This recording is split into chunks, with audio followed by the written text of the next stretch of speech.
Good evening.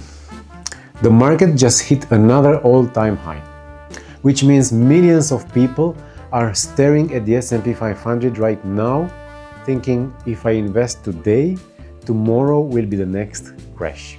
And statistically, some of them are right. That fear is so universal, so deeply human, that it has kept more people out of the market than any actual crash ever has. And by the end of this video, you will understand exactly why and what to do so it never happens to you.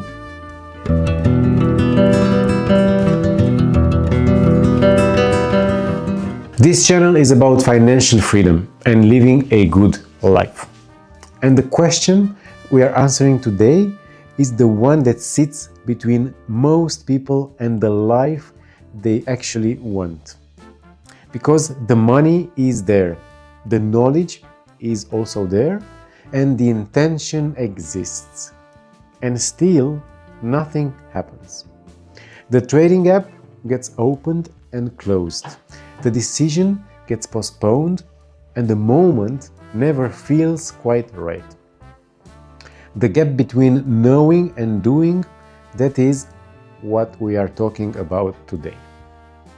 The S&P 500 just hit another all-time high. AI stocks are driving most of these gains. Some analysts are calling it euphoric. Valuations are stretched by historical standards. And depending on who you ask, we are either in the early stages of an AI revolution or watching another inflate in real time. And then there is Iran. On February 28th, the United States launched military operations against Iran. Within days, Iran retaliated by closing the Strait of Hormuz, a choke point that handles approximately 20% of all global petroleum exports. Oil went from $67 to $111 per barrel in 1 week. That is the fastest oil price spike in over 40 years. At the same time, inflation fears are returning. Oil prices are rising again, and the global economy suddenly feels fragile. So, you have extreme valuations, you have a war affecting global oil supply, and you have inflation rising. You have an AI boom that some analysts are calling euphoric. And statistically, some of the people thinking the crash is coming are right. That is the uncomfortable part. And anyone who tells you otherwise is skipping over the truth to get to the punchline faster. So let's sit in the discomfort for a moment. Because this is the section most financial creators rush past. They want to get to the reassurance. They want to tell you everything will be fine. Everything might be fine, and it might also get worse before it gets better. The Iran conflict, that is real.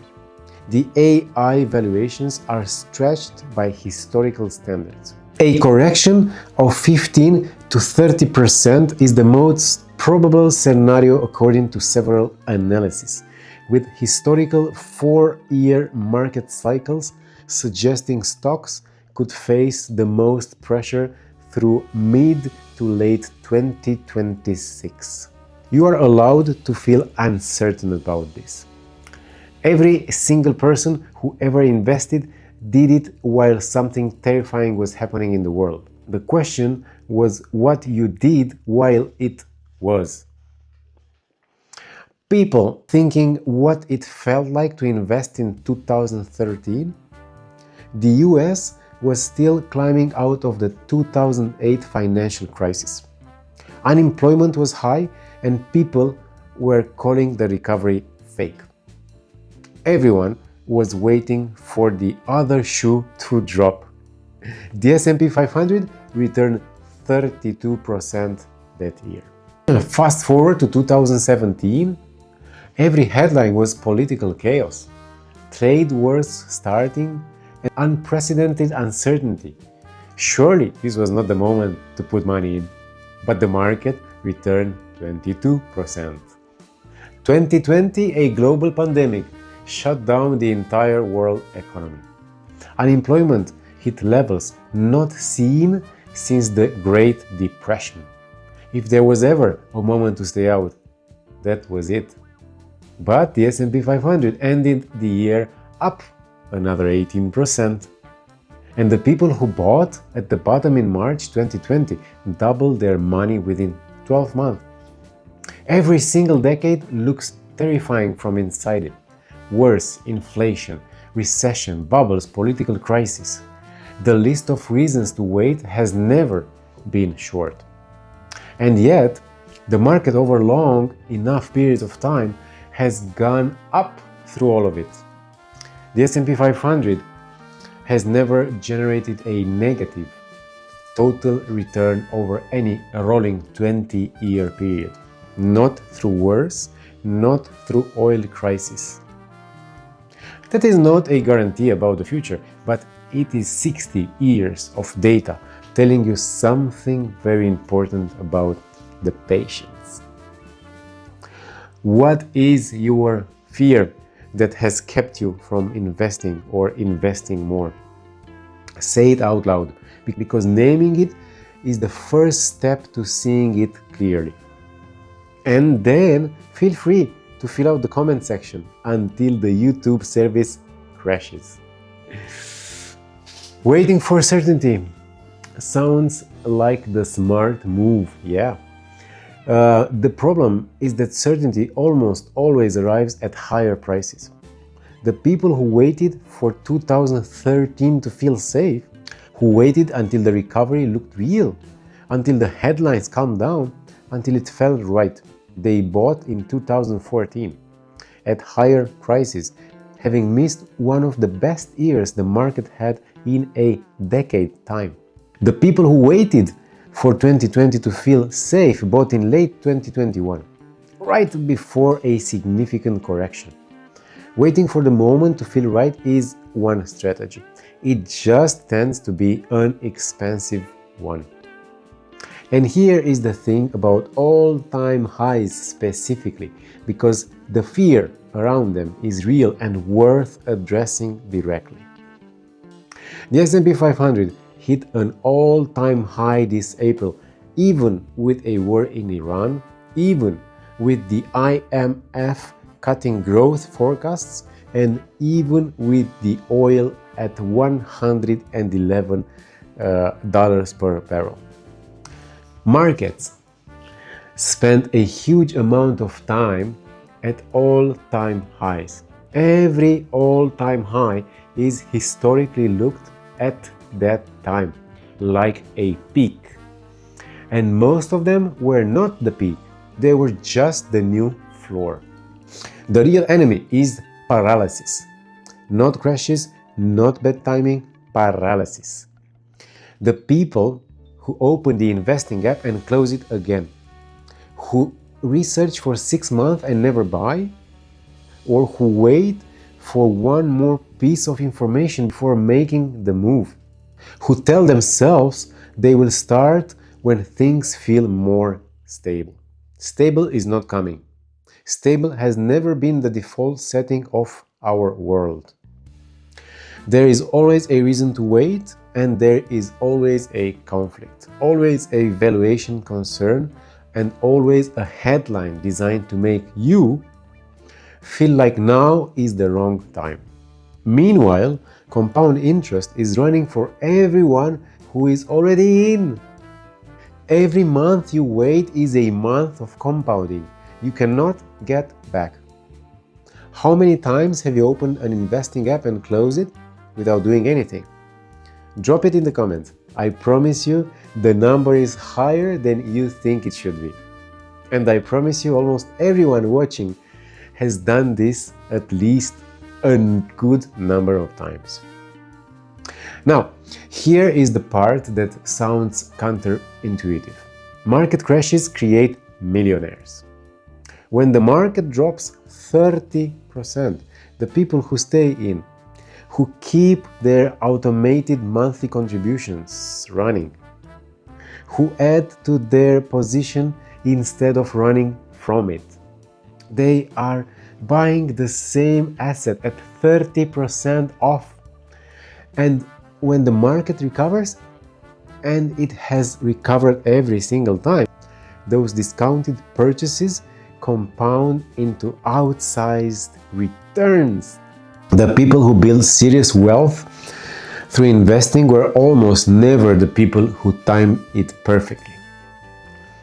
They were the people who stayed in long enough for compounding to actually matter, who had a system that kept running even when everything felt wrong, who bought through crashes not because they were fearless, but because the contribution was automated and there was nothing else to decide. During the 2003 Iraq War, the S&P 500 rose over 25% in the first full year after the invasion began. The conflict was absolutely real, the fear was real, and the market went up. That is not a guarantee, it is a pattern.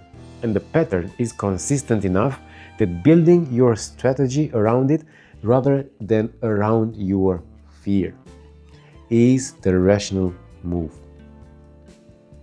There is always a reason to stay out. Go back through history and find a single year where there was genuinely nothing to worry about, please. A year with no conflict, no inflation concerns, no political instability, and no valuation anxiety. That year does not exist. The world has always been uncertain. The market has always been priced on fear and hope simultaneously. The people who build wealth did it while the world was chaotic, while the news was loud. They invested anyway. They kept contributing anyway. The stock market rewards people who can tolerate uncertainty. That is the actual entry requirement. That is what you are being asked to do. Tolerate uncertainty long enough for the compounding to work. So let's frame the question you came in with. So you asked, what if I invest right before a crash? The better question is, what happens if I spend the next 5 years waiting for one? And that is the thing that quietly destroys more wealth than any other market correction.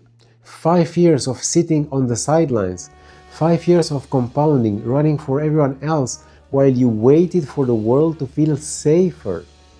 The people who build real wealth are not the people who predicted crashes correctly.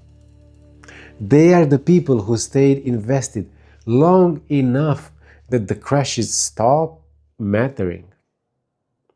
Who built something durable enough that a 30% dip was just a moment in a much longer story. The goal is not to time the market. The goal is to own enough of the market for long enough that timing becomes relevant. You do not need the world to be stable to start. You do not need valuations to be perfect.